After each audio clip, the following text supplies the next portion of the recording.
All right, we'll go ahead and get started. Mr. Platko, if you can call the roll, please. Jennifer Harden. Here. Jack Miley is absent. Linda Grassi. Here. Tom Heck. Here. Lori Knowski. Here. And rise for the pledge, please. I pledge allegiance to the flag of the United States of America and to the republic for which it stands, one nation, under God, indivisible, with liberty and justice for all.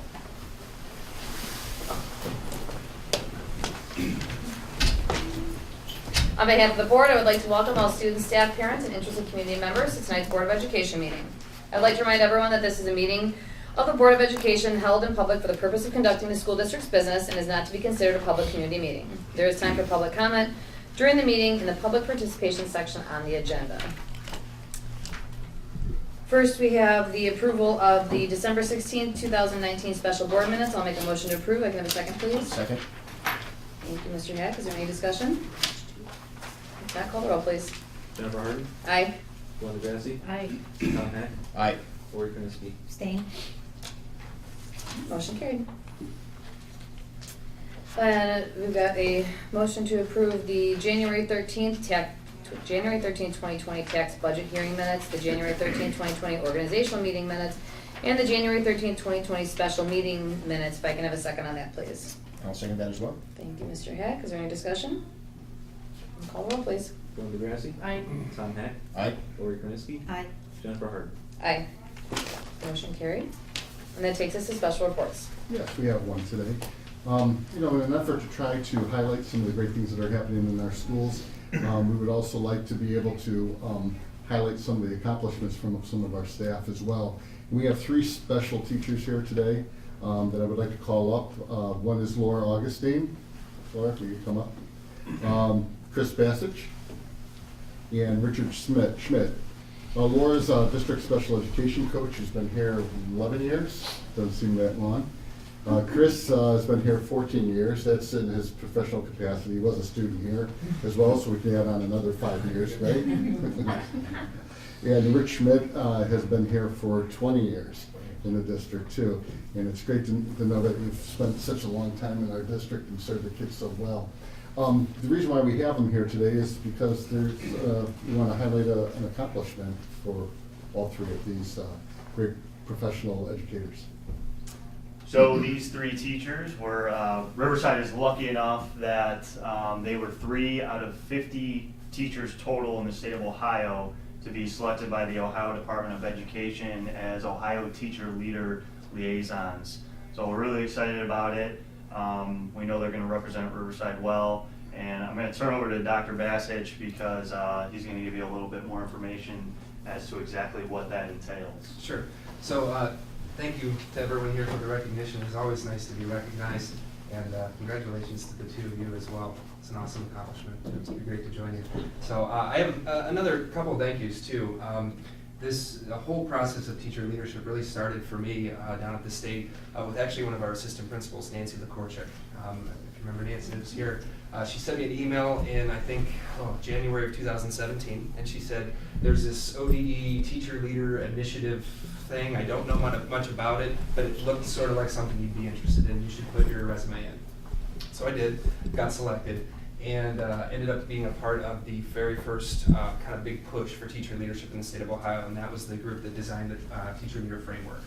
And really that role that I had really evolved, and as the years had gone on over the last couple of years, had the opportunity to be a part of a couple of other initiatives. And what's exciting about what you're seeing here is that it's really a product of a lot of the work that's been done, and this is the carrying the torch moment for teacher leadership in the state of Ohio. So what we're going to be doing for the next 2 years, it's a 2-year appointment, which is very exciting, is really carrying the torch for teacher leadership.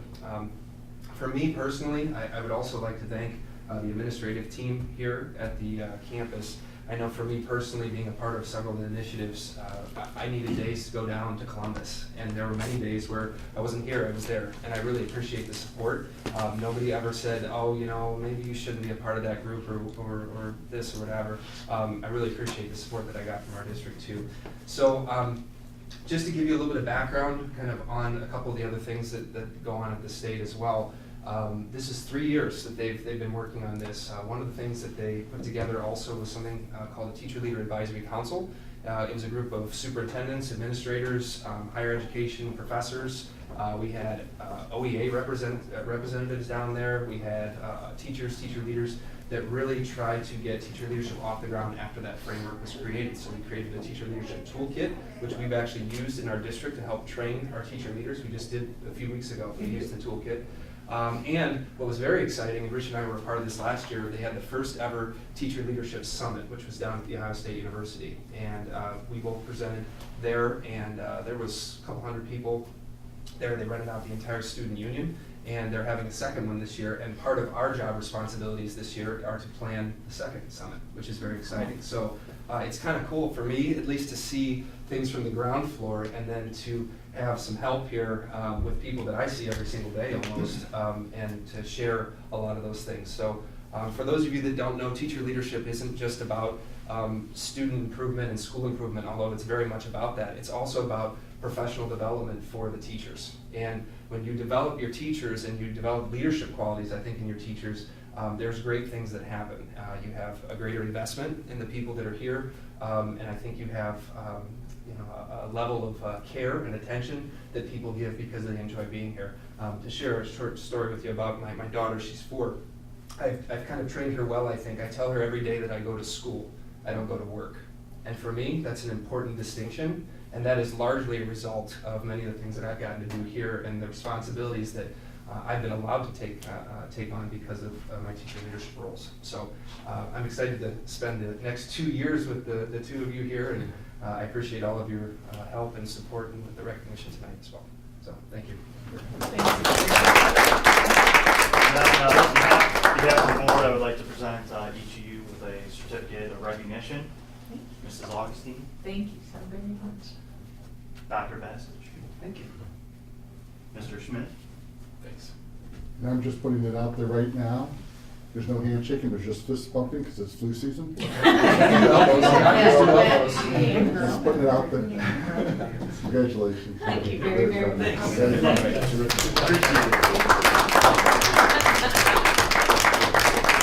You want us to center here? Yeah. I'll Photoshop. Oh, I thought you were going to say me. We'll just get this too. Thank you guys. Thank you. Congratulations. Thank you. Thank you. Thank you. Thank you for everything you guys are doing. Speaking Thank of you. which, And thank you for supporting we've had a this. higher count It's of it's a really instances. worthwhile endeavor, Okay. and it is the opportunity for us to give back to the teachers that we work with. And I even, when I did this and I got this, I sent an email to the very first person who hired me to say thank you. cool. So, That's good. I love that. Terrific. Congratulations. We've sent Mr. Rayner's crew out to some of our elementary schools over the weekend and start scrubbing desks and a lot of contact area too. And Ready for special reports? Yes, that's it. All right. That takes us to old business, if anybody has anything. I guess I'll put this under that, under old business. So we last year did ethics training, and we need to get that back on the calendar again for this year. I talked to Dan McIntyre the other day. Last year we did it in March. So we do need to get another yearly ethics training on, if we can look at our calendars. Did we do that in the evening? Last year we did it the hour before board meeting. We just did it at 6 o'clock, which you said would be completely appropriate. Again, that we could do that. I don't know if we want to do February or March, if anyone has a preference. Bill? February works for me. Okay. So the February 25th is our next meeting, right? Our next regular board meeting. We can plan it for 6 o'clock, but everyone can make it here by 6. I can make it here by 6. Okay. Oh my gosh, okay, this pen hates me. Just gonna let it go. Before I hurt somebody with it. Okay, so 6 p.m. on the 25th will be our yearly ethics training with Dan. And I will send him a text and let him know that's the date we chose, and if there's anything that changes, I'll let you guys know. Okay. New business, does anybody have anything? All right, that takes us to Board of Education Committee and Liaison Reports. First is the Superintendent's Business Advisory. I don't even know what our next one is. I don't either. Maybe, oh, okay, soon. Should ask. I think we could. Yeah. Curriculum programming and booster, that's Mr. Miley, but who else is on curriculum? The next meeting's February 12th, I believe. Yes. That's right, 7 o'clock. February 12th at 7 in the morning. Budget programs. The regular program. Yes. Yes, I'm sorry. Thank you. Mhm. Finance and audit, personnel, legislative, Linda? Yeah, that was a mouthful. It is. We haven't had a personnel and finance meeting since our last meeting, which we went over the 5-year forecast, and that was sometime early in November. We will probably schedule a meeting shortly.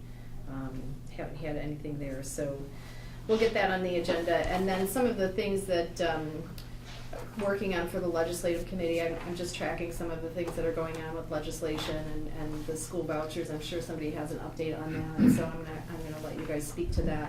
So I know that was in committee this week and it had to be passed and whatnot, so I'll let you guys go over that. And then one of the things that I pulled off of the OSBA website was a Ohio Revised Code Dates and Deadlines, which sometimes as board members we struggle with it because we don't remember all the dates and deadlines that are appropriate for school districts, although administrators have no problem with it, but we don't remember them as board members because that's not what we do on a daily basis. So I just thought I would print that off. It's a handy, That's a good thing. it's a handy calendar, and it's the school year, so the stuff that's relevant for now is on page 2. It starts in 2020. The last day for voter registration is one of the things that I highlighted because we have a levy on the ballot. Is the last day for voter registration is noted as February 18th, and so I just wanted to put that out there. And so that's just some of the things. Some of the things that are included on here are, when levies have to be filed and when things have to go to Board of Elections and whatnot. But there are also things like teacher renewals and Yeah. Treasurer and superintendent That's all renewals good and thing. non-renewals and whatever. So I thought it was handy. Yeah. So Thank you. Thank you. that's all I have. All right. That takes us into buildings and grounds, operations, and alumni, Mr. Hack.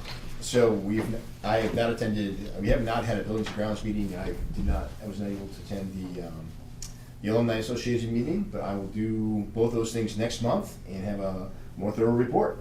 All right. Policy and strategic plan, Mrs. Krasinski? Since last month, there's not been a meeting, and I'm trying to get up to speed on both the committee. So, Perfect. Thank you very much. Mr. Kalis takes us to the superintendent's report. Okay, I, here the control, I got it. Another one on this side so I can see it. Okay, this looks familiar to you, I'm sure, because I had this on one of our last month's board presentation as well. We're finalizing an agreement with Painesville Township. The agreement in a nutshell is on the screen, as you can see, but I did highlight one part of it. It's requiring the front to be zoned commercial. Everything on here was agreeable between the board and also Painesville Township trustees. However, they requested one small change from the zoning aspect. They wanted to have it, I think in the agreement said B3, and they wanted zoned to B1 commercial. I don't know if the board remembers, the last meeting we shared some of the minor restrictions that we might experience from a B3 to a B1. And even though it sounded as if it's something that we would agree to, I think there was a request to have a representative from the township come here and kind of discuss the reasons why they're asking for that minor change. So I've asked Painesville Township Administrator Mike Mannery, who's in the audience today in the blue sweater, to present and then answer any questions the board might have concerning this agreement. Did you want me to comment? Yeah, go ahead. Thank you. The change that the trustees have requested is, in our world, a relatively minor one. The B3 business designation would allow virtually any commercial business to go onto that property. We want to change it to what we call B1, which is more of light commercial retail types of businesses. The main goal that the trustees have is we don't want any more car dealerships on Menor Avenue. That is the most number one request that we get as trustees for people to put in a new business is a car dealership. Car dealerships extend yards or hundreds of yards back into the neighborhoods and create a much larger footprint and a lot more noise. We want to just restrict this to commercial development, regular retail stores or business offices. There's not many restrictions other than we're not going big. like big business, a big box store, a Walmart or something. And there's not much threat of that happening real soon, but that's the request the trustees have made to amend the purchase agreement. It's just make it a B1 business designation, which would be like commercial retail, would allow for professional offices. It's just to avoid the big places that would extend back into those neighborhoods. And we already have that, and I will tell you, Classic is a great neighbor and a great friend of the township, so I don't mean this as criticism to Classic, but they've got speakers going on, they're paging their salespeople, and they're backed up into some neighborhoods. And we get a fair number of complaints that people would like them to shut down at 6 o'clock. No, that isn't what happens with car dealerships. So we had that experience there. We have it with the Subaru in Ganley down the street where they're backed up to neighborhoods, and the noise is just, they're open till 9 o'clock, and now a lot of them are open on Sundays. So that is the request, that's the change that we've asked for. Other than that, we're fine with the agreement. We're working on all of the administrative parts of the purchase. I should have the title work done next week, I should have the survey done next week, and then we can move a lot faster towards concluding this. I think we should be able to close by the end of February. The biggest time-consuming hurdles were the title work and the survey work, and I should have both of those by mid next week. And I'll be happy to answer any questions. That's a great explanation. Yeah, at some point we'll have to approve the amendment to the agreement to adjust the zoning verbiage and just extend the closing date to a more appropriate date. Maybe February 29th, just to be unique, but. Thank you. Cool, I'm good. Sure. Yeah, thank you. Questions? Okay. Thank you. Thanks, Mike. The only other update I have on the Haddon property is I had the pleasure of meeting Clyde Haddon, who was Clyde C. Haddon's grandson, at our decommissioning get-together at Haddon. And I've been trying to keep him up to date on what's going on with the property because it is the namesake of his family. And I did put a call in, and I did send an email to Mr. Mannery and also the trustees, although it's basically out of our hands now, that part of the agreement says the park needs to be named either Haddon Park or Clyde C. Haddon Park. And there's such, he's such a gentleman, but he said that he would prefer, talking to his family, that it be Clyde C. Haddon Park. So I told him I would let you know what the request is. And I will pass that along to the trustees at their meeting next week. They've not seen that request yet, Jim, but I can't imagine that would be an issue. Yeah. Okay. Great. All right. I have some limited information on the Leroy property appraisal. We received a draft of the appraisal at, what, 2 o'clock today, something like that. It's still not complete, but I wanted to give the board an update on what I know so far. We haven't talked about the property in a long time because we haven't had to, so I had to dig out some of my notes and some pictures and everything else. Leroy property is about 13, 14 acres, it's about 26,000 square feet, as you can see up there. And right now, the Lake County auditor has a valuation at $936,620 for the property. I don't think anyone's going to purchase it for that amount of money, but I had to put that in there. The Charles M. Ridley Association valuation is for $140,000. Now, the board has to understand that that appraisal can change once they dig into the fact that there are wetlands on that property. We're giving them that information because we had that environmental test done by MCM Services. It was a phase 1 environmental study done, I believe, in 2016. And in the agreement and the appraisal, it says that that appraisal could be further impacted by the presence of wetlands or any evidence of adverse soil conditions. I can't remember off the top of my head how much was wetland, but I think what I remembered was the wooded area west of the property. It was like 4 or 6 acres or something, wasn't it? It's something like that. And I also put in here it's not on the screen, but I asked Jim Huber, who was part of the appraisal process, is how much is the building worth, aside than just the property and the building.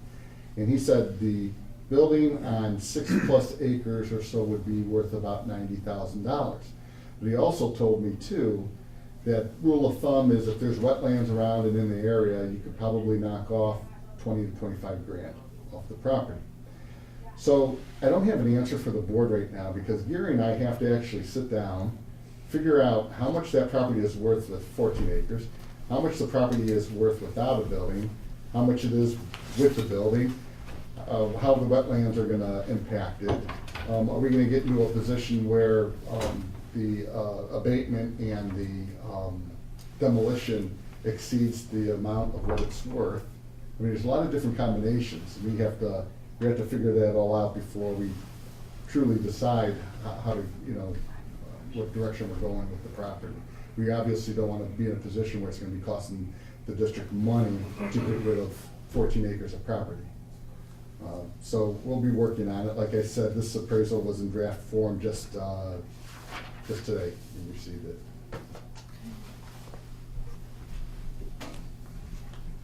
I'm sorry, you have it in your notes, figured.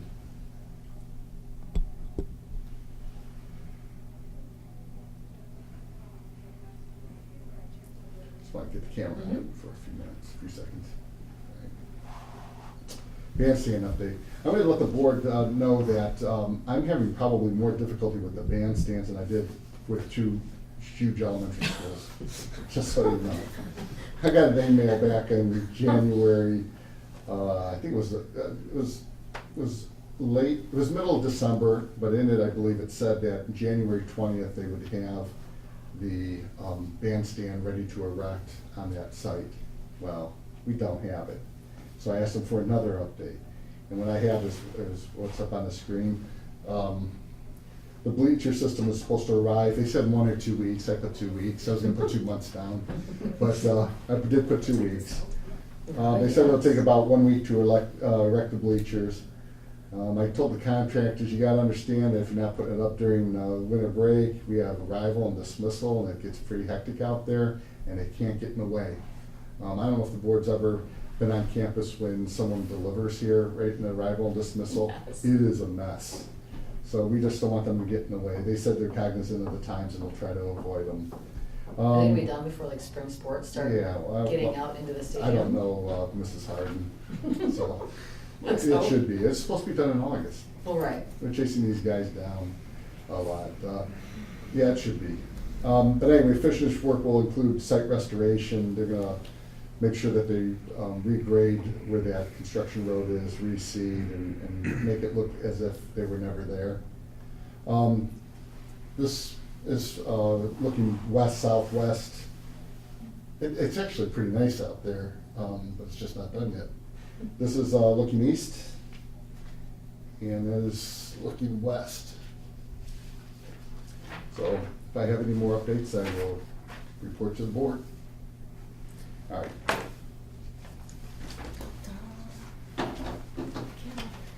And calendar. This is draft 1, this is draft 2. It's pretty much the same except for start and end times. And I'm sorry, it's going to be passing out these two. In the packet here, there's another copy of the calendars. It's just so small, that's why I made the larger ones. Just a couple things I want to point out before, I know we don't have it on the board agenda for adoption today, but I just wanted to point out the reasons why we did a few things. Again, they're pretty much identical except for start and end times. Starting the school year last week of August allows us to end the semester in December. This year we didn't do that because we had to start late because of the construction. It forced us to have high school take finals after winter break, and we're trying to get away from that.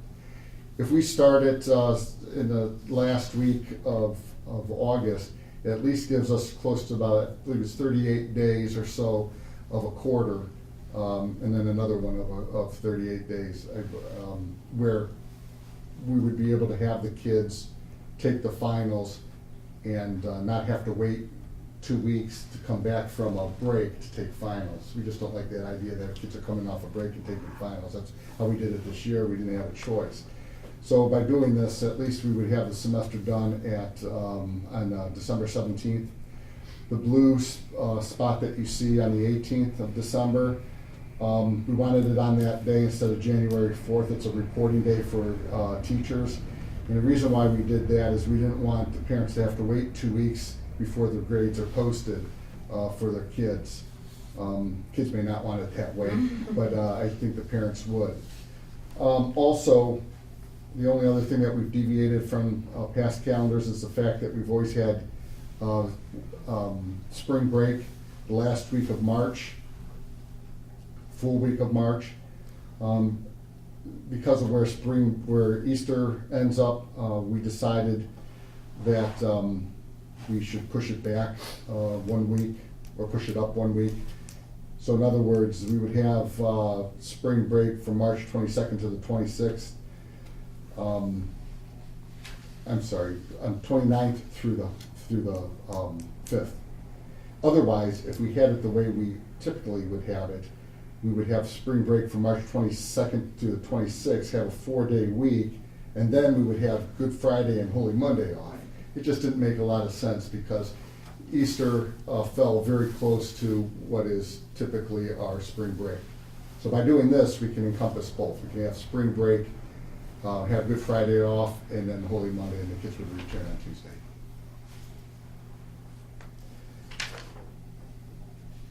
I need to share the two different calendars, although like I said, there's not much of a difference with the union as well. And then if the board is okay with moving ahead, I will put it on the board agenda. Take a look at it, and if you have any questions or any recommendations, give me a call or email me, and I'll see what I can do about accommodating them. These are practically the same. Mhm. Preference.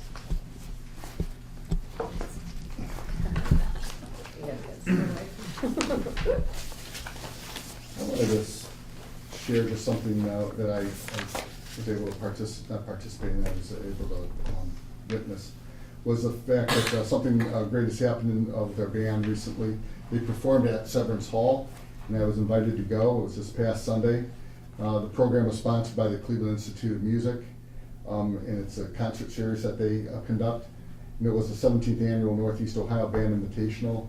A lot of schools were there. Padua was there, Westlake, Brecksville, Broadview Heights. The Cleveland Youth Wind Symphony performed, and so did the Case Western Reserve University Band. And it was really, really nice to be able to go in there and watch our bands perform in such a nice venue. To be honest with you, I sat, and it was great seats too. I sat right in the box, basically, right in front. Never sat in a box before. Mr. Liatzos came. He was sitting in the box with me. When he came, I felt a little bit more uncomfortable though. He's been growing a beard, and then I was starting to look for a top hat. And then I figured if I saw one, I was going to run. He didn't have a top hat, so I felt pretty comfortable up there. But I have about 30 seconds from our Riverside, the concert and symphonic band, and also the wind ensemble. And I thought we just played it. It's a minute long for both.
I just wanted to congratulate Mr. Schwartz and Mr. Draven and all the kids. It was just it was a great time. Really, really impressive. Yeah, it was. I had been to Severance probably in 20 years. It was really nice. You saw a lot of empty seats. A lot of the kids were sitting in those, and there were a lot of people in and out of the different schools. And Case band was really great too. They were really good. A lot of strings too they had in there. All right, I just want to give the board also an update on the Ed Choice Scholarship Program.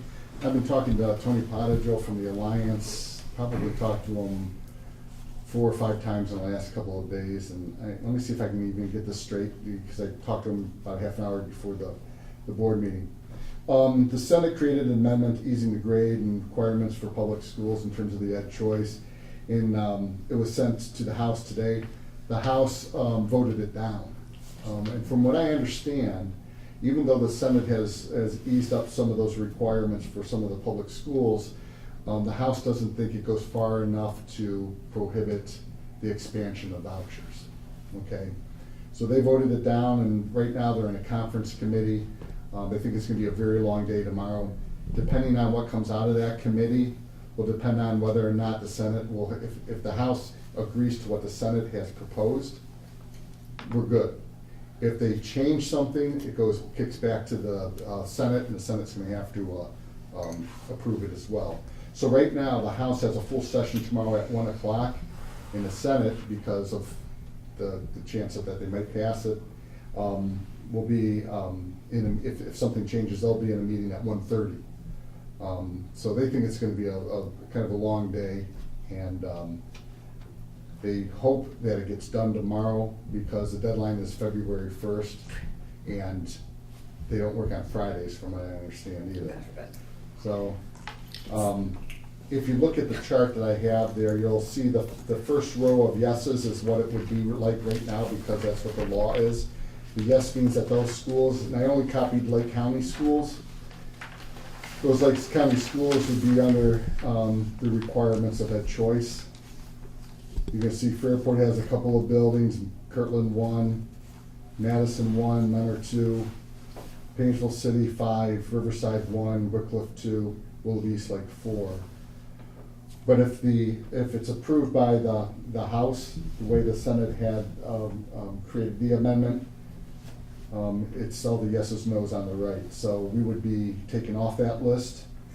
Painesville City would remain on it, and same with Fairport. Harding High School would be on it. Every other Lake County district school that was on the original list would be removed. And that's what we're hoping for. Because for us, if this thing passed the way it is right now, it would cost us up to $1.8 million a year to accommodate that new law. If I read it right, it was, we'd be off the list for the next 2 years, right? Yeah. Next 2 school years. What's going on right now, there's a big debate on the percentage of poverty level, beyond poverty level. And I think right now, the proposal is 300% of what it is. And that, the House believes, I believe the House thinks that is too high. And that's one of the sticking points. I think it's a family of 4 is like $78,000. That's even less than the federal government's health mandate is at 40%, 4 times, 400% of the federal poverty level. So that's just really interesting that they would make this one lower. I think the House should be tread kind of lightly, because if the Senate doesn't agree with whatever the House comes out of the House, this thing could be unchanged on February 1st.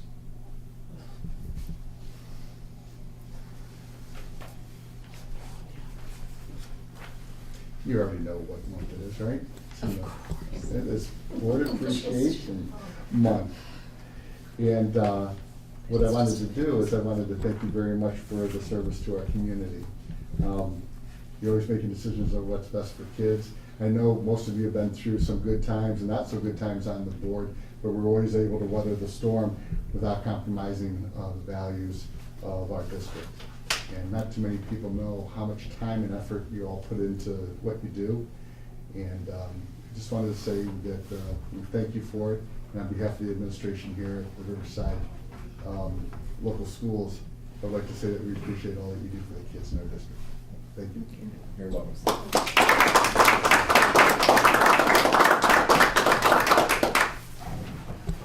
You too have a certificate.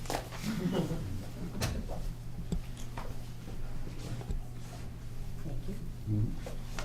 Only family fist pumping. Thank you. Thank you, Gloria. Thank you. Yes, cards Yeah. from administration too. Jack's not here, he doesn't get one? I got one Thank for you. you. Just watch out. There you go. Oh, goodness. Thank you, Jen. And that concludes my report. All right. I just got a text you from Mr. McIntyre, and he can do the 25th before our next business meeting, so we will officially please put that on to the ethics training at 6 PM. Excellent. All right, Mr. Platico, you are up. Okay, I'm gonna do a quick few updates, and then I'll go into some slides here. Just a few updates, to the agenda tonight. You notice there's an approval of a revised tax budget. After a question from a community member, in answering that question, I noticed that, when I did the debt service schedule, on the last page, we break out the debt because of the refinancing, I had to break it out into multiple sections. The formula didn't pick up the total, it picked up the first line. So there was like a schedule that showed revenues and expenditures for the debt service fund. The expenditures were off, causing it to look like we were having an increase in cash balance in our debt service fund. That's not the case. So that's been updated. The county auditor already has the updated revision of that, and tonight that's just on here to memorialize that for approval. Great. And also added this morning onto the agenda an adjustment to our permanent appropriations, our budget for the year, because we received that Attorney General safety grant at the end of December. We had to add a budget to spend those funds, so I put that in last minute here, put that on tonight's agenda to make sure we're approved and okay to proceed with that. We are putting in additional bus cameras in our buses that we've done with previous safety funds. And then Mr. Happ and I have been talking about the bus bids for next year. So on tonight's agenda, the resolution approving to go out for bids for 8 conventional buses plus 3 special ed buses. We really haven't decided what we're actually going to purchase. The Buildings and Grounds Committee has not discussed it yet, but we wanted to have the flexibility to make that purchase if we decide to. Because one of the things that Mr. Happ and I were talking about is, we have some older buses that we'd like to get cameras into, but it doesn't make sense to put those cameras in those old buses. So we talked about possibly doubling up this year and buying additional buses this year and then skip the purchase next year just to get some newer buses on the road and also, just kind of expedite that replacement schedule. So we'll discuss that in Buildings and Grounds Committee once we have a future meeting. Those bids don't come back till March or April, and we'll decide at that point, do another board approval of how many we'll actually go ahead and purchase. We have to look at the finances and see if we have to be project with PI and what that might look like. So that's yet to be discussed, but we just wanted to keep the option open. A treasurer's office is going to be going through state software redesign conversion. So we start training in February and March. We have like 10 days of training. And then in April, we start dual processing. We'll be processing the old system for 2 weeks and a new system in 2 weeks to see if everything comes out right. And then we'll go live in late April. We don't expect too many glitches. We're in the 5th wave right now, so there's already 100-some districts that have converted to the system. Painesville City, Madison, ESC, Western Reserve have all switched to new systems, so we have our neighbors and colleagues to rely on to help us if we have questions. And this wave, we're also, it's not just Riverside, but Cardinal Schools and Warrensville Schools is going through it too. So our buddy Mike Rocket, we're going through it together, the conversion about the same time. So we'll be able to help each other through that process. Is that a conversion to new state software, or is that an alternate software? It's just a new version of the state software. It's actually, for the first time you have to use a mouse. You don't have to use keyboard and F1, F2 and all that stuff. You can actually use a mouse to navigate the system. So it was dust. It was pretty exciting. Okay. Just some additional updates on our properties, Haddon and Leroy. Been talking to legal counsel about getting up for public auction on those 2 sites. So what our tentative timeline is at the next regular meeting on February 25th to board approve moving forward with the auction of front part of Haddon and Leroy property. We have to give a 30-day notice in the paper to do that process. We'll get that out sometime after that approval, targeting sometime in early April for an actual public auction of the two sites. At that point, if we receive bids that we like, that are acceptable, we can accept those bids and finish up the purchase agreement. Or if we don't like what we receive, we can reject all bids. And at that point, we're allowed to proceed with a private sale. So anybody, at that point, you can sell a property like anybody else can, where you can just, if someone approaches you, work out a deal. So we're getting that process going. At the same time, we are working on, for Leroy, we have EA Group, and they're doing a pre-demolition asbestos assessment. And then we're gonna have, Fanning and Howie put together the demolition documents, so Icon can bid it out over the spring too. So hopefully, if things work out well, we have both those options explored, so we can kind of make a decision. If we don't have any bids, is demolition an option? And we'll just kind of know, at least we'll know what the cost is, and at that point, we kind of go from there. Right now, Leroy is kind of a storage for a lot of extra furniture and stuff from all the moves. So we're exploring ways of how we recycle those into some of our other buildings, or end up doing a sale or auction of those items as well. There's a lot of tech stuff that can be reused that's kind of just being stored over there. So we're kind of using Leroy for that, and hopefully, Haddon obviously is more valuable. We're hoping to come out ahead on that one. We finally received an advance in the town auditor's office. They finally got the tax bills out. I don't know if anybody noticed, they came out a little bit later this year. They came out last week. We actually received an advance yesterday of $1,195,000. We've been working with them to kind of get like an advance schedule going forward. So they sent us a letter back in December. They were anticipating getting an advance out on the 22nd of this month, but they hadn't gotten the tax bills out, so they couldn't give us an advance because they hadn't gotten payments. But they got that out, and tax bills are due February 19th. That's the next anticipated advance date from the county, with the final settlement coming probably sometime in late March. So we're hoping that stays on track this time, because the last two settlements were later than usual, and they paid us interest on the late payment.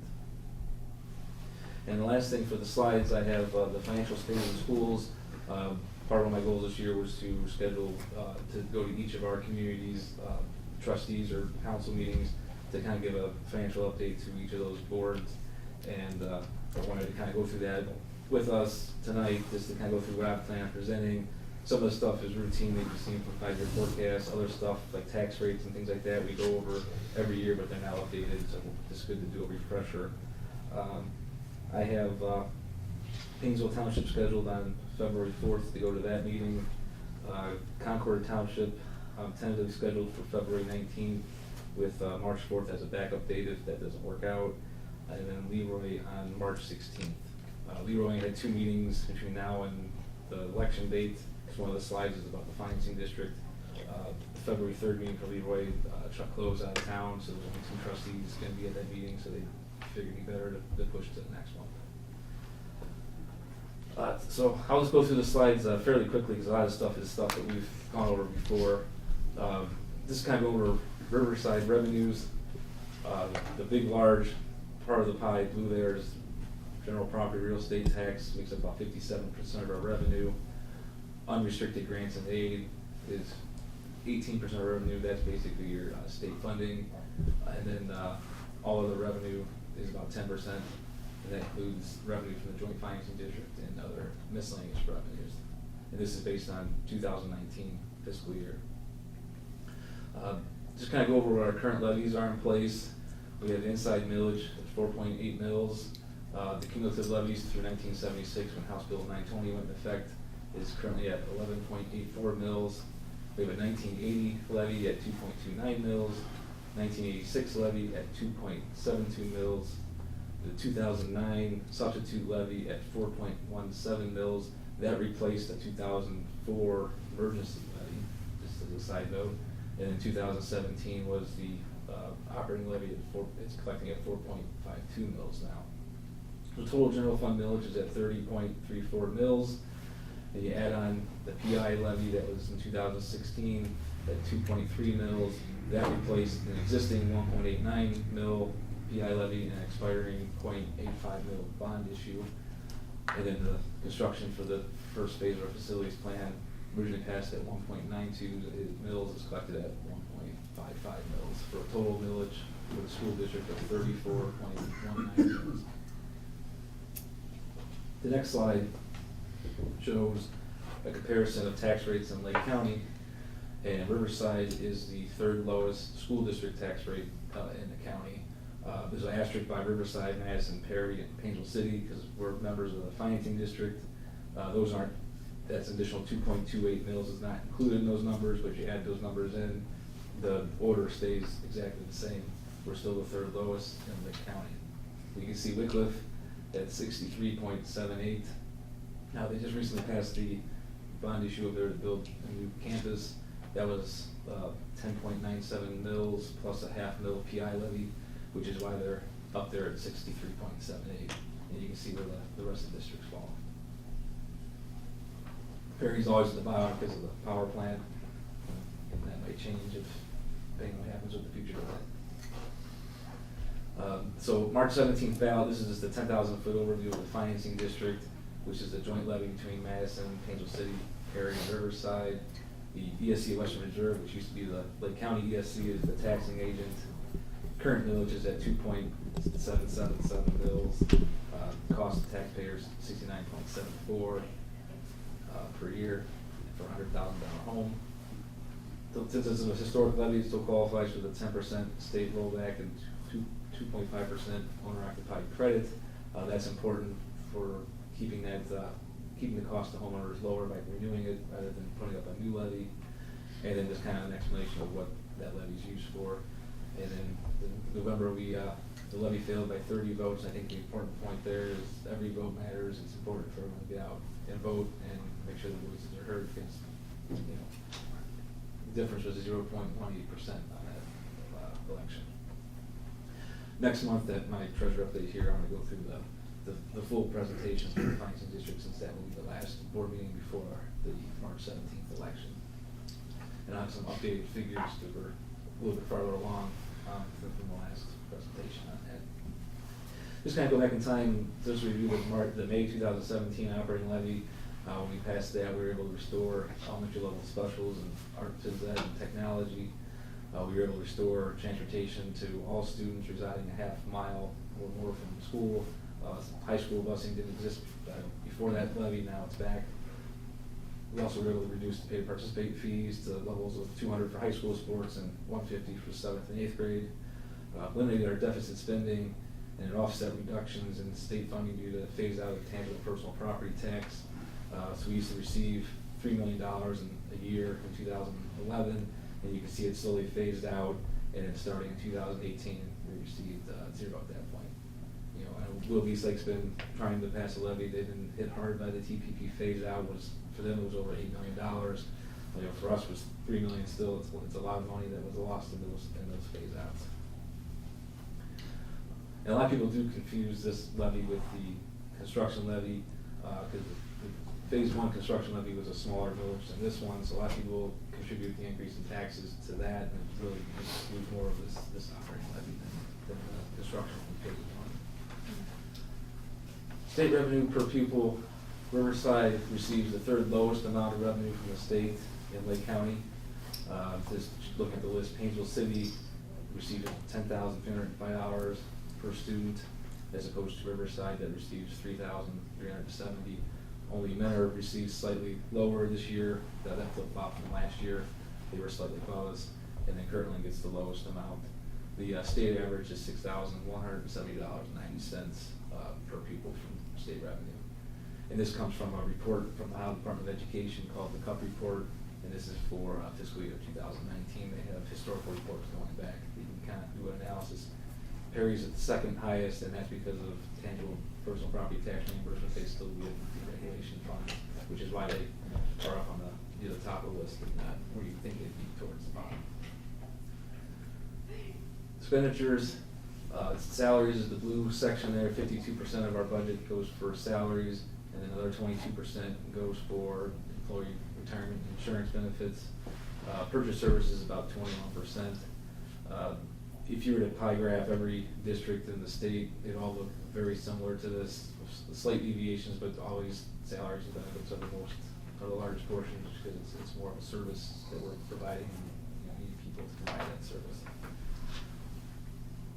The expenditure per pupil, we're third lowest in Lake County at $11,265 per student. Fairport and Madison are the ones that are lower than us. State average is $12,472, and you can see Wycliffe and Perry are towards the top there, so that's how we fall currently for expenditure per pupil. For 2018, we received the Auditor State Award from our audit. We had a clean audit that year.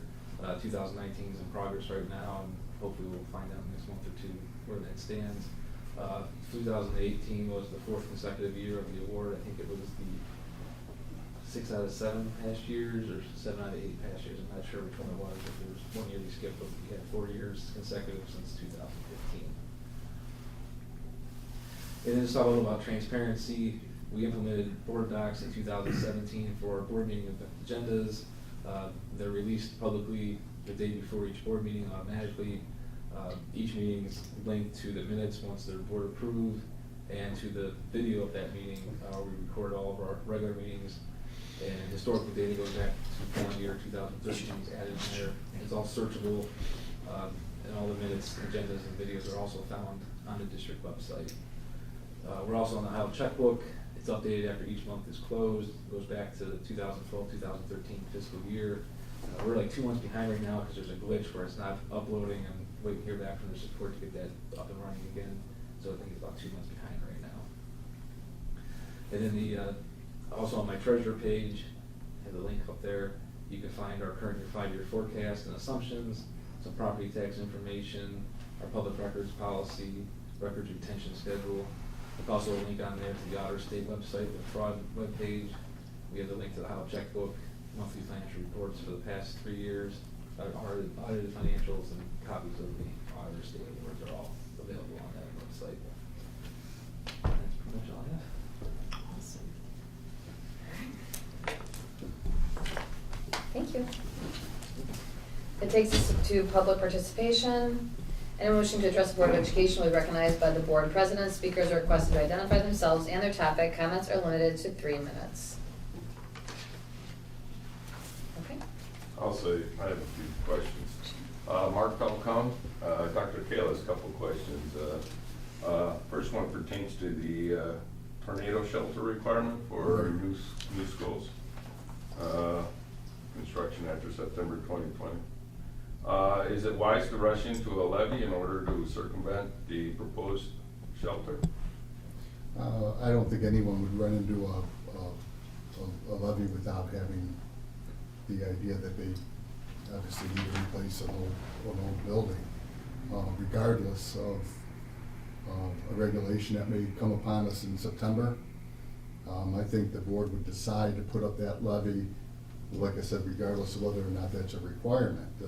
The issue we have, though, with it is when you look at the magnitude of what it might cost, it's something that you have to consider. It's my understanding that a requirement like that would cost a couple $1 million to put in a building plan. So it's something, you have to make a decision too on the timing of a levy, what kind of support you're going to get. But you want to do it in a way that's not going to cost more than what it could if, you put it up, maybe a levy cycle earlier. I don't know. I have an update on that, just as an aside. The Senate General Government and Agency Review Committee is reviewing Senate Bill 248, which is sponsored by Tim Schaefer of Lancaster, Ohio, which will extend until November 30th of 2022, the moratorium on the requirement for storm shelters to be constructed for new school construction projects. So that's one of the things that, is part of the legislative liaison that I'm looking at, and that is one of the things that That is being considered now, so the Senate committee is actually on. So moratorium until 2022. That's part of the bill, but they're just reviewing sponsor testimony right now. They've already so. delayed this a few times, and Yeah. it was supposed to go into effect a couple years ago. And I don't, and I don't think, right now, I mean, if it stands as is, I think it goes into effect in September. We don't have any intention of putting a levy on the ballot this August anyways, so it would be, even as things stand now, after that date. But the trouble is knowing if we have to include that cost, what that cost looks like, how's that gonna look, because there's really no precedent. There's no other schools built around that have that built into it, so knowing exactly what that cost will be is one of the challenges that our architects having with those requirements too. And that goes into effect in September, Right. if I'm not mistaken, and so this bill, if they decide to look at this bill, they would have to look at it before September, so that this bill wouldn't take effect, so. Yeah, what I'm relating to is, we build a new school, as soon as the ribbon cutting ceremony is over, it's, not compliant with the codes. It doesn't have a tornado shelter. Well, So, It's exempt, it would be Yeah. exempt. Yeah. yeah, I understand that, but are we putting cost over, public safety? By trying to rush it into, now I can understand that it maybe a year goes by and they finally decide that, hey, we do want this building code, the school's been up for a year or so. We do have to proceed, but, as soon as the doors open, it's out of compliance, and you expect this building to go for 50, 75 years. I think the board needs to kind of consider that, just not this rush to beat the clock, so to speak. I don't think anyone's doing that. Yeah, well, that's the impression I got, So- from the last meeting, that we hurry up and get this, I don't think the board, I don't think the board's gonna even consider putting the levy up any earlier than November. One of the things It's with gonna be this, after with the this. time anyway. One of the things with the storm shelter is that it's a requirement of, like, they're taking their lead from, buildings that are being built in states like Texas and Florida, where they're susceptible to, hurricane force winds and whatever, and they're looking at imposing those kinds of requirements in the state of Ohio that don't see those kinds of conditions. And so it's a reach and a stretch, I think, and that is why the bill has been put on hold for Correct. such a long time, and so I don't think that's why there's a moratorium. You have to figure all the schools that exist right now don't have that requirement. Right. Because it's a reach of a request for the state to ask. I facilities understand to that do it so. is something that came out of Oklahoma. Does it fit in Ohio? But also too, it's, rushing to get the levy passed, to beat the clock, so to speak, to get everything in place so that we do not have to get this tornado shelter, I think is the wrong way to look at it. I don't think this board's ever looked at it that way. I Okay. think we've looked at it that we had our facility plan where we clearly stated that when we finished building phase 1, that phase 2 was gonna be on the ballot next. And that was part of our facility plan 4 years ago, and I think we're following what we said we were going to do at that point. I think, again, it falls upon our timing. Like I said before, had we followed our original facility plan, this would have been up a long time ago. But we're pacing ourselves here. We know that we can't always go to the well, so to speak, one levy after another. We have to get some confidence from the community about the reasons why we believe we need this building replaced. That plan was developed back in 2015. I know back in conversation, it was phase 2, this levy was proposed for March. I heard something about.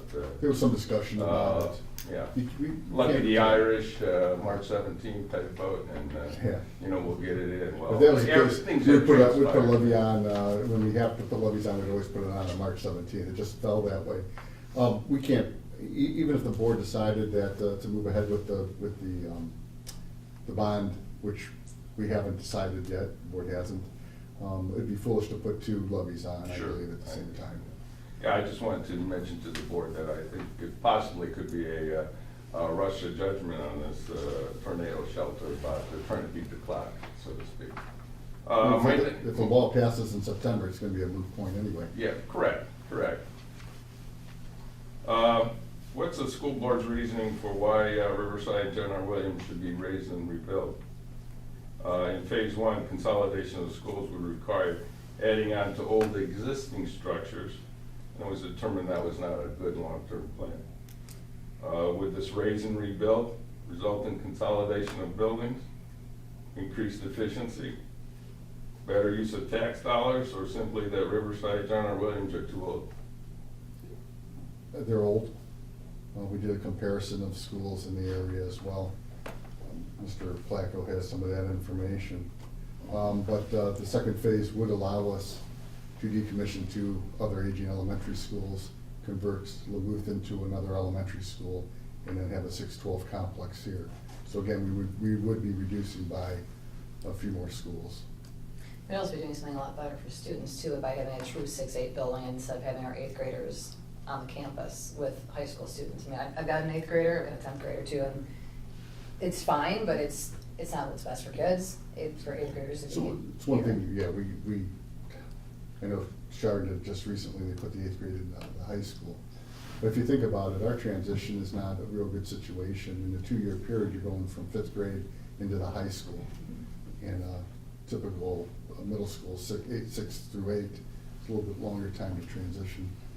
I think lastly, like the financial aspect of it is the state won't support, their cost estimates have come back where the cost is more than the percentage that they will allow us to rebuild, allow us to renovate. So they support taking down and rebuilding, and that way we would get our rebate money back from them, and we would continue to remain in the program that we are in, which is the L program, correct? Yes.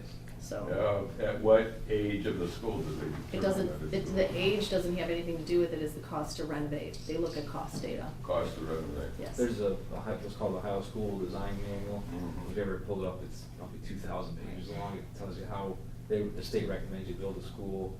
So to renovate the campus, current campus to those standards, the cost of renovation would exceed 2/3 the cost to build new. So that's kind of like their cutoff. If the cost to renovate is more than 2/3 the cost to build new, they suggest that we build new. And if we decide to still proceed with renovating, we have to get an exception from the state that say, hey, we know, your formula says to rebuild, we want to renovate instead. And then some of the challenges of the building the way it is even if you renovate it to those standards, you're still locked to a certain footprint.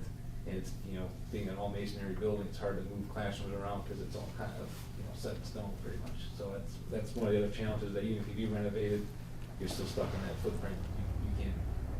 Even be part of And the. education has changed. Even being part of the expedited local partnership program allows us to start working on the facility plan before our time comes up on the list through the OFCC.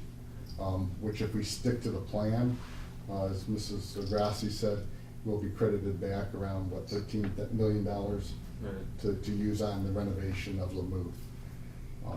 We've had audits done on all of our buildings back in 2008, 2013, and the results of those audits said to get rid of all your buildings except Lemoth. And early on, we knew that we couldn't do that. We couldn't put up a huge bond like that to replace all our buildings in such a large district. So that's why we're pacing it through steps.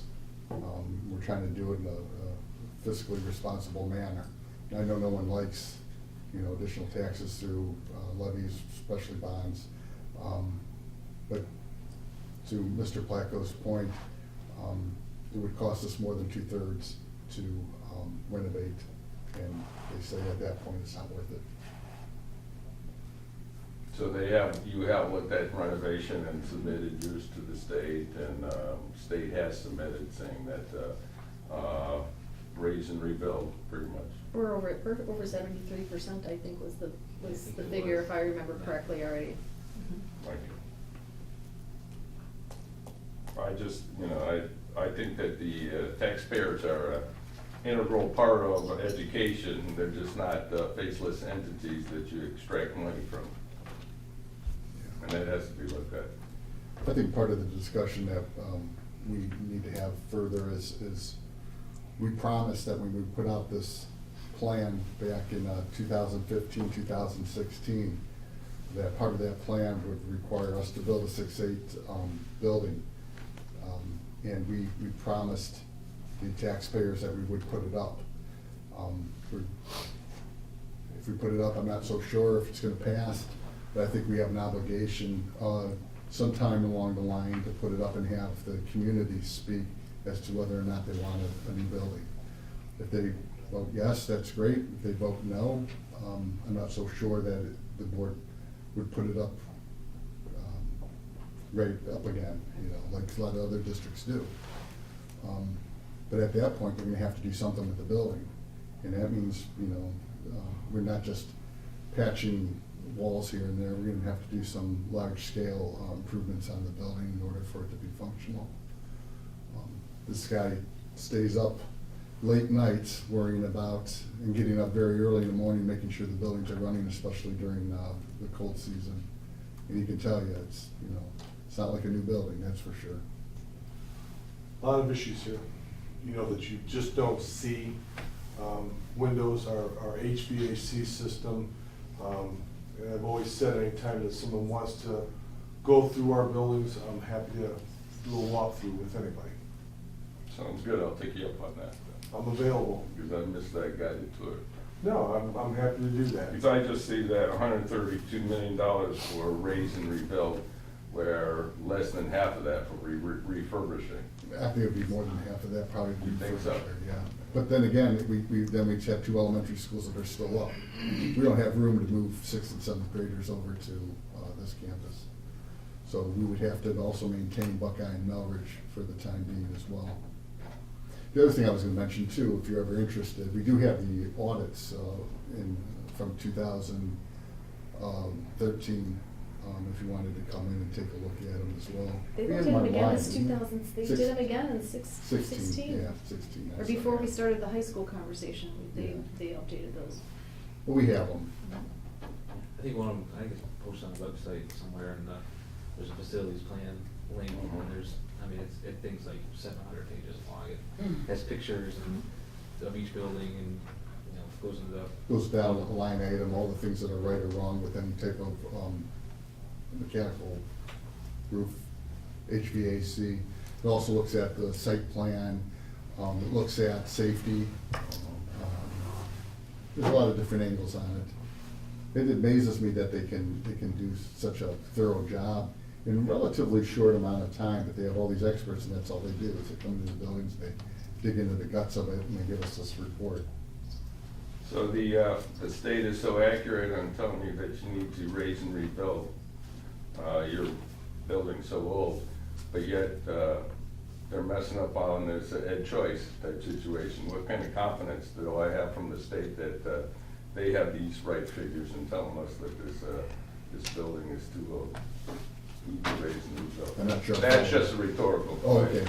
okay. I wasn't sure. I'm not asking, but I doubt the state is spot on with their comment about you need to raise and rebuild. I don't know, I trust the OFCC and their data that they provide. We have a lot of, you know, data-oriented professionals working there, whereas the laws that are coming out that are like the ed choice is coming from legislators who sometimes don't really realize what's going on in schools. And that choice is, I don't want to say partisan, because that's not the word I really want to use, but I do know it's more contentious with different groups of people out there than the OFCC. You don't see a lot of controversy around the OFCC. And they've been involved with hundreds of school projects. I mean, we're number 540 something on the list right now. And I mean, they're in the 300 or 400s right now of districts that they've helped through their facilities plans over the past 20 or 30 years. So they've had a lot of, you know, that's what they do. It's a professional recommendation is what it is. Doesn't mean that we're compelled to follow Sure, it. I understand that, but. Being part of the process allows us in our particular case to, you know, a local taxpayer will foot the bill, about 90% of the bill, and the other 10% or so will come from the state. The poorer you are as a district, the more money you get. And we're considered a wealthier district. And we do pretty well. I mean, you saw the tax rates and what we spend on kids, you know, out of the 9 Lake County schools were third lowest. There's not too many other places you can go in Lake County to expect a lower tax rate than Riverside. There's only a few other places you can move to, which we don't suggest you do. I'm just saying, it is only a couple places that are less expensive. Since you mentioned about support tax dollars coming from the state, can you comment on any new changes on the home front with the taxation from the state, that what we're getting? I know that was determined illegal, the property tax a number of years ago, and I think they were gonna try to fix that, remedy that solution. Is anything ongoing that, or are they still stalled out? Just Right now, they've been stalled out. There was a proposal by Cupp and Patterson, I think it's House Bill 305. It didn't make it into the last 2-year budget, and it's kind of been, hasn't been a whole lot of activity on it so far. You know, the new formula that they came up with, I think everyone agreed with actually funding schools based on the cost to educate a child, which seems like such a simple concept that they've never used. It's kind of this arbitrary number, and then you get reduced if you're a higher wealth district, and it's overly complicated. So the current finance budget, they pretty much locked everybody. What you got for the last fiscal year is the exact amount you get the next 2 years, regardless of what your enrollment does, or if you have additional special ed students, you don't get extra funding, but if you have less students, you don't get less funding. It's just flatline for 2 years. Hopefully that the Cupp-Patterson proposal, I think they were, you know, it's a good formula. You can actually explain to people this is how they come up with their numbers. I think the biggest debate with that proposal is, I mean, there's always going to be a property tax component of that and what the local taxpayers will support. It's just how you calculate what that distribution is going to be. I think that's the part that's been holding it up, and I think they're trying too hard to get it perfect, and it's just, there's never a perfect way. It's just too complicated with 600 districts and making sure everyone gets a fair amount, and then it makes one fun. I think that's why it's been kind of held up, but it's out there to hopefully, maybe in the next planning budget it'll be there, maybe it won't. You know, we've been trying for 20 years and haven't successfully done it yet, and you know, we kind of remain to see what happens. okay, thank you. Thank you. Anybody else? All right, that takes us to consent agenda. Consent agenda provides for a more efficient use of time. Any board member can remove a consent agenda item to be discussed and voted on individually. The first thing is finance and audit. Next, we have a motion to approve the items listed on the finance and audit consent agenda as recommended by the treasurer, items A through F. A second. Thank you. I'd just like to read the donations and thank those folks, which is one of the items, is a donation to the Riverside Veterans Memorial from James Harnish, and another donation to SIDF from Veronica DeMarco, or SIDE, is that SIDE? Side. Right. From Veronica DeMarco, so we thank them for their donations. Is there any other discussion on these items, A through F? If not, can we call the roll, Mr. Fackrell? Tom Heck, Aye. Lori Krenski, Aye. Jennifer Harden, Aye. Linda Grassi. Aye. Motion carried. Personnel. Yes, we have a motion to approve the items listed on the personnel consent agenda as recommended by the superintendent, items A through E. Second. Thank you. Is there any discussion on these items? So just regular and recurring items on the personnel agenda. Can we call the roll? Lori Krenski, Aye. Jennifer Harden, Aye. Linda Grassi. Aye. Tom Heck. Aye. Motion carried. Then we have athletics, resolution to approve the athletic recommendations as listed. Can I have a second?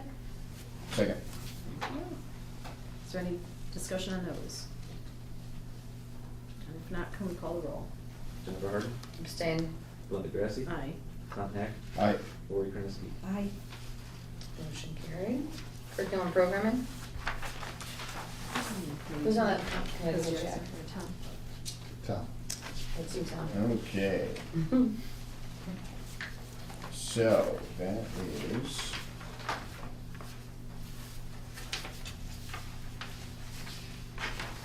HEB.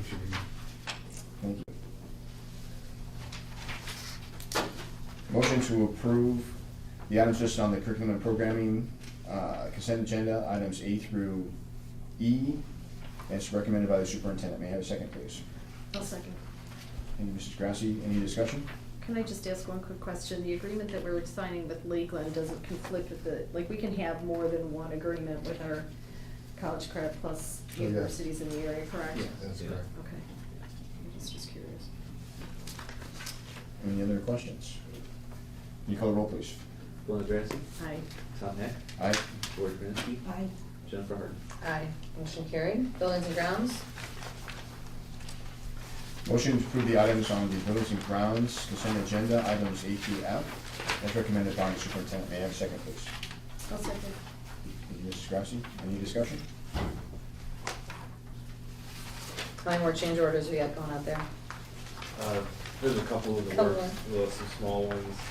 The only one that I know that's out there that might be something substantial is at Parkside, which is called Concord on the Yeah. agenda, but Parkside, they're getting pricing on fencing around the retention basin and Mhm. putting in a guardrail there, because if you go out there, it kind of slopes down a little bit, and the retention basin's there, and I can see some of these days, one of these days, he's gonna slide into that retention basin. I think The one in the front? One of Yeah. them, so we're gonna have to get a guardrail put in there, so that's something that I know that might be a little bit costly, but everything else is just little minor touch-up things. Hopefully I'll go through a budget update the next month or two. Okay. Yeah, that probably wouldn't be a bad idea, guardrail. Yeah. Anything else? Can you call the roll, please? Tom Heck, Aye. Lori Krenski, Aye. Jennifer Harden, Aye. Linda Grassi. Aye. Motion carried. Takes us to the Board of Education update, if anyone's got anything. If not, I will make a motion to adjourn to executive session at 8:17 PM for purchase or sale of property discussion. If I can have a second, please. I'll second. Thank you, Mrs. Grassi. Call the roll, please. Lori Krenski, Aye. Jennifer Harden, Aye. Linda Grassi. Aye. Tom Heck. Aye. Motion carried. Thank you very much. So you're